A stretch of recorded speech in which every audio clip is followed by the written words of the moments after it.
Parties. Since court kayo, meron po bang option na ipakontempt nyo po? At kung ipapakontempt, paano po? Buong kamara ba yun?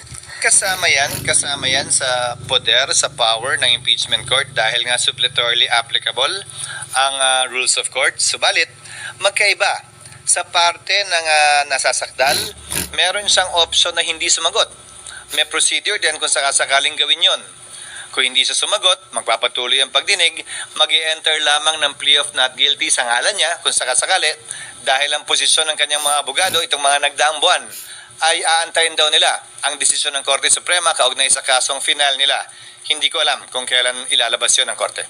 What about yung House SP Sa ko? panig ng Kamara, desisyon niya ng impeachment court pagdating ng 20th Congress kung may ipapataw na parusa, pero definitely pagpapaliwanagin muna sila kung bakit hindi sila nagsumite ng kanilang compliance. At saka, akala ko ba interesado silang gawin ito? So, bakit hindi sila mag-comply? So, kumbaga, papasa sa kamay nila kung bakit hindi ito matutuloy kung hindi sila mag-comply. Okay. So, sir, clarification. Walang trial, hindi kayo mag-resume hanggang walang compliance dun sa order. Yun ang oral order na binigay sa impeachment court, in open court, bago kami nag-adjourn. Pero syempre, ulitin ko desisyon yan ng 20th Congress, 20th Senate. Ang posibleng magbago yung desisyon, posibleng pareho pa rin yung desisyon. Again, hindi namin pwedeng i-bind yung 20th Congress Senate kaugnay sa mga pagpapasyang ito. Sir, so kailangan pa bang humarap ni VP Sara? Sang-ayon sa aming rules, oo. Pero may karapatan siyang hindi humarap. Kung ayaw niya, magpapatuloy yung pagdinig kahit hindi siya humarap. SP, so hindi kayo magre-resume ng impeachment court if hindi makomply yung 1 and 2 sa pag-remand?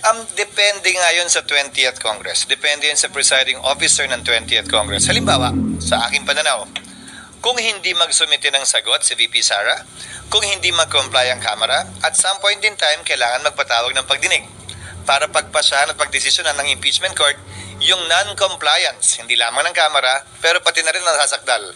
Kung kailan gagawin yon, walang timetable o time period ang nakasaad sa rules namin.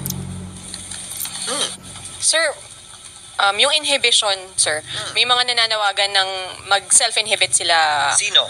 Senator Amy, Sino Senator nananawagan? Robin, ACT Teachers Party List halimbawa, sir. Kasi Pumirma sila sa impeachment, so klarong anti-Sara sila, klarong pabor sila sa impeachment. Ulitin ko ang sagot ko. Anumang panawagan o kahilingan ng sinumang biased na pabor man o kontra sa impeachment, pabor man o kontra kay VP Sara, hindi namin didinggin o papakinggan dahil biased nga sila eh. At kung may panawagang inhibition dun sa mga pabor kay VP Sara, anti-impeachment, malamang may panawagan ding inhibition dun sa mga ayaw kay VP Sara at saka pabor sa impeachment ng mambabatas. But generally, ang pag-recuse, ang pag-inhibit is voluntary on the part of the impeachment court judge. Nakita na nating nangyari yan sa ibang impeachment na kaso. Kung maalala ninyo, ang defense panel hiniling na mag-inhibit si Senator Judge Drilon nung impeachment ni Chief Justice Corona.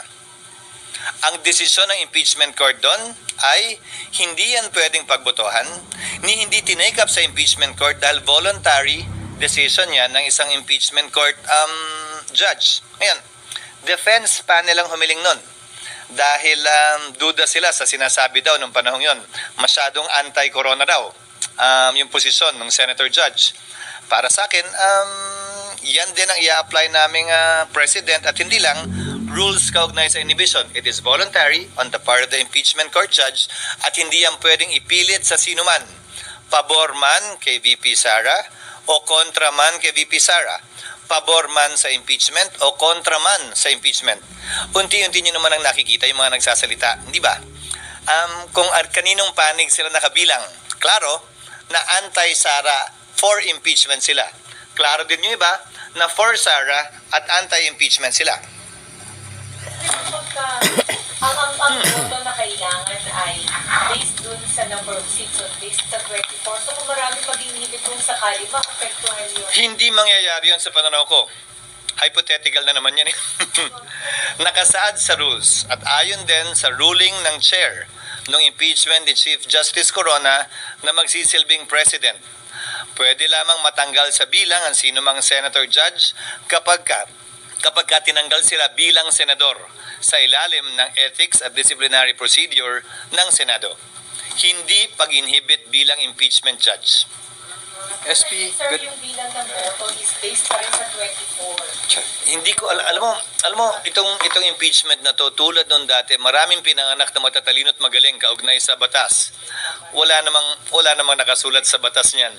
Wala din namang nakasulat sa rules namin kaugnay sa computation na sinasuggest ng ilan sa mga ekspertong nagpapakilala ngayon kaugnay ng impeachment. SP, good afternoon. Ano? 24, halimbawa may mag-inhibit, pero 24 pa rin yung... Walang nakalagay sa rules. Wala ring basihan na sabihing mas mababa sa bilang na yon. Ulitin ko yung mga nagsasabing at nagpapakilalang eksperto daw sila, ano bang basihan? May batas ba silang sinasite? Provision man sa konstitusyon o sa rules namin? O may pinangahawakan ba silang desisyon ng Korte Suprema? Sa dami ng magaling at nagmamagaling kaugnay sa batas ngayon, isa lamang naman talagang masusunod, ang Korte Suprema. Kung wala pang sinasabi ang Korte Suprema, malayang pwede mag-isip sino man kung ito ba'y tama o mali. Pero once nagpasa ang Korte Suprema, iyon ang dapat nating lahat sundan. SP, good Yes. afternoon. Sabi ni dating